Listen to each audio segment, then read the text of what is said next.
So it's official. Starting in 2026, the Northern Illinois Huskies will be moving their football program to the Mountain West Conference, a tight 13.5-hour drive away from their closest conference opponent in Wyoming. They will be in a conference that also features UTEP, Air Force, New Mexico, San Jose State, UNLV, Nevada, and Hawaii. They're the 9th member of that conference for football, though they might not be the only football-only member of the Mountain West, especially since the Mountain West was also courting Toledo to join for the same reasons that NIU inevitably joined. Now, as I'm sure you're wondering, the answer is no. There are no mountains anywhere near DeKalb, Illinois. In fact, the closest thing you'll get to a mountain in the state of Illinois at all is Mount Langham, which has an elevation just over 700 feet. Mount Langham is literally shorter and flatter than Kansas. At least Toledo's within spitting distance of the Appalachians. Is Illinois at least western? Well, in the 1800 sense of the word, yes. Nowadays, the ground's still too green and the sky is still not cloudy enough to be considered the American West. Like it or not, Northern Illinois is a complete fish out of water in the Mountain West. But why did they make the decision to leave in the first place? Obviously, the MAC isn't known as a financial powerhouse when it comes to television deals, and despite a lot of people liking midweek action, it's a pain for the member universities and oftentimes destroys old rivalries meant to be played on certain days of the week, like the rivalry between Central and Western Michigan, which is meant to be played on Saturdays, not Tuesday night. As I'm sure you can piece together, MACtion wasn't a financial boon to MAC schools either, who often lost out on ticket sales because students and alumni can't easily make midweek games. To make the long short, the MAC's football media package with CBS makes teams about $600,000 a year, according to On3. The Mountain West deal with TNT reportedly makes their members about $3.5 million annually, ignoring Air Force and UNLV, who get paid more as incentive not to jump. While it's not touching the numbers the Power 4, $3.5 million is still a significant jump from $600K. There's 2.9 million reasons for Northern Illinois to consider it. But when every conference game is at least 3 to 4 hours of a flight, there's some caution that starts to get brought up. Conferences like the Big 12 and Big 10 can make it work because those conferences' payouts are so much larger than the Mountain West's. We need not point back to the reason the MegaWAC fell apart in the late 1990s. But this isn't the main reason I'd be wary about this move if I'm a Northern Illinois fan. In fact, the extra money is nice, but the Huskies already have precedent for this move not working. And eerily enough, the stakes are just about the same. A long time ago, the Huskies tried their hand at success out west, only for it to fail miserably.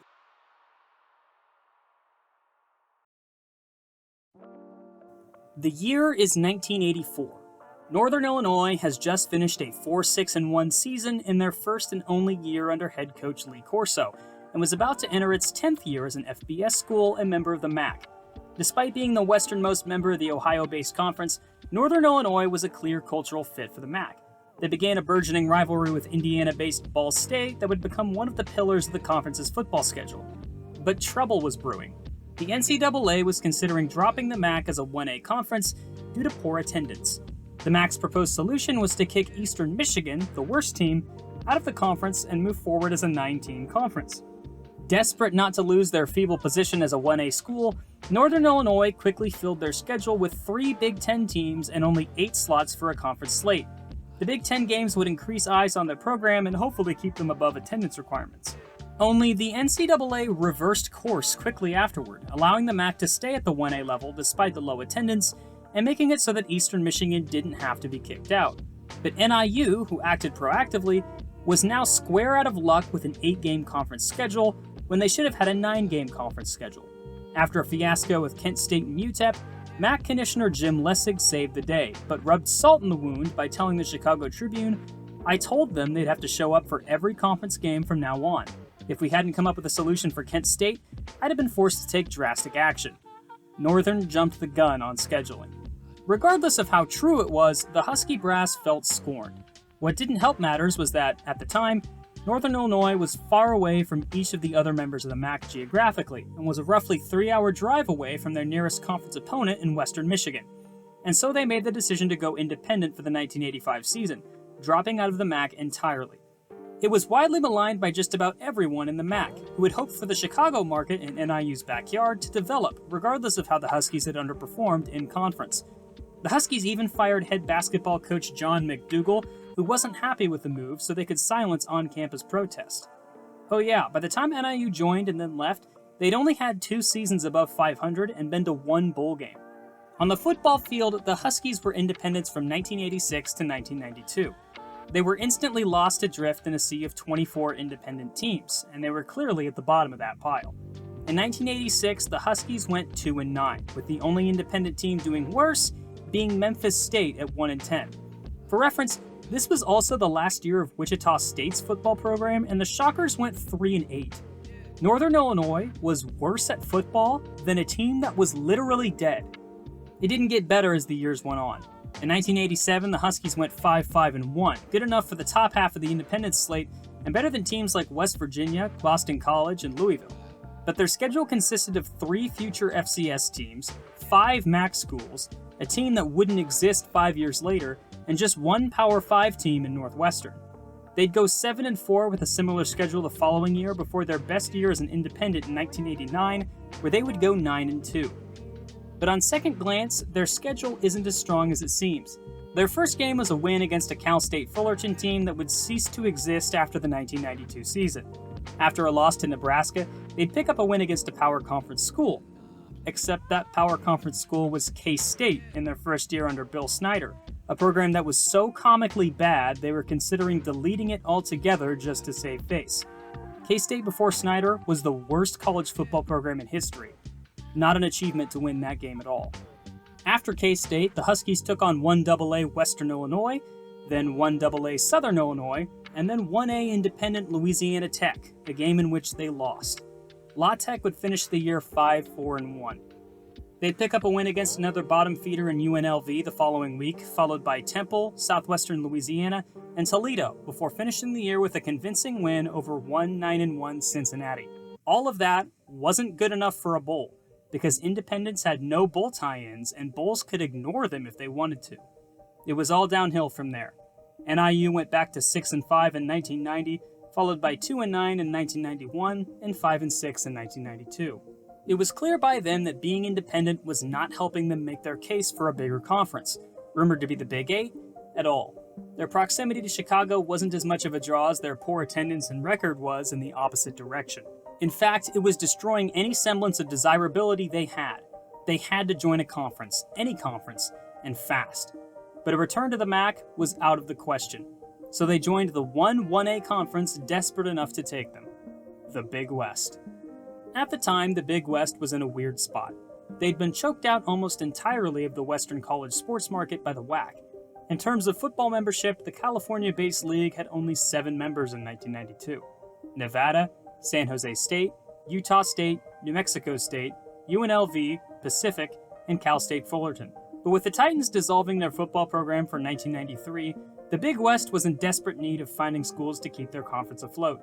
They found 4 lifeboats and independent teams to flesh out an eastern branch: Southwestern Louisiana, Louisiana Tech, Arkansas State, and Northern Illinois.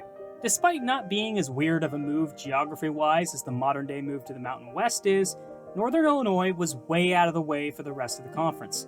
They were the only school situated in the Midwest, with the other 3 incoming independents being at least based in the Bayou Southwest and not too far away from New Mexico State, an existing member.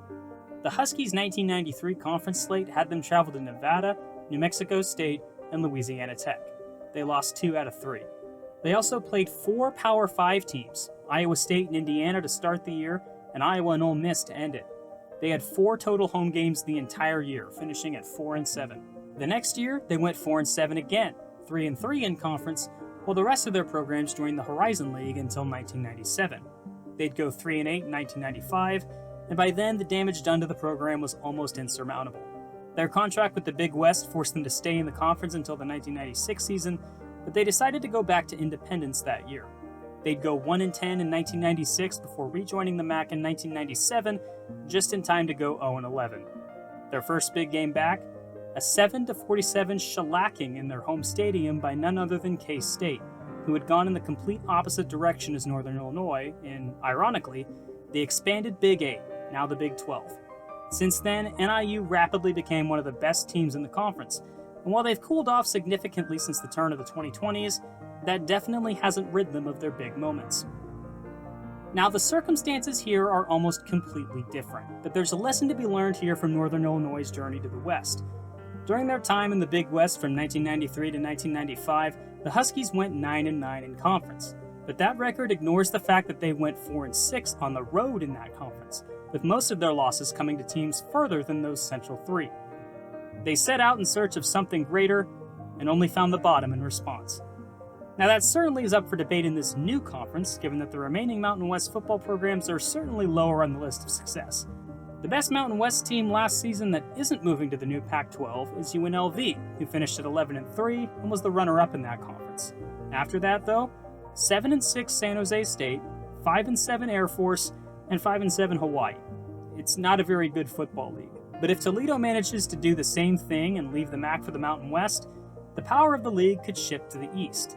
Obviously, this has huge implications for the Mountain West, who just recently added UC Davis for all sports except football. I felt like they could have made the jump to the FBS better than Sacramento State could have, and they definitely will be elevated to a full sports member here in a few years, but not off the jump is a little odd. That leaves the conference with 8 football members, and 9 eventually when UC Davis decides they're ready to move up, so NIU makes 10. The conference looks a lot more like the old WAC after the Mountain West raided them. But even with potential future members like Missouri State or Sam Houston State, Northern Illinois would still be on a geographical island for the Mountain West. If the money's worth it, then it's worth it. But that remains to be seen.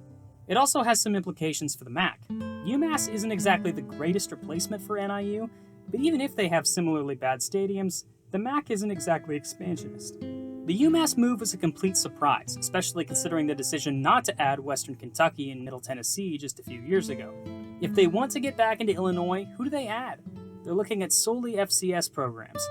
Illinois State isn't a bad ad with nearly $30 million in athletics department revenue compared to Northern's $22, but Southern Illinois and Indiana State are sitting at $18 million. Even then, the Max TV deal is a huge hurdle to overcome, considering it's even worse than the FCS Missouri Valley's TV deal in some spaces. I have a little bit of a fondness for Northern Illinois, going back to their interest in joining the Big 12 back in their golden era when they were led by Jerry Kill. Obviously, they do a lot with a really tiny athletics department budget, and I heard someone somewhere describe NIU as the broke college kid going up from minimum wage in this move to the Mountain West.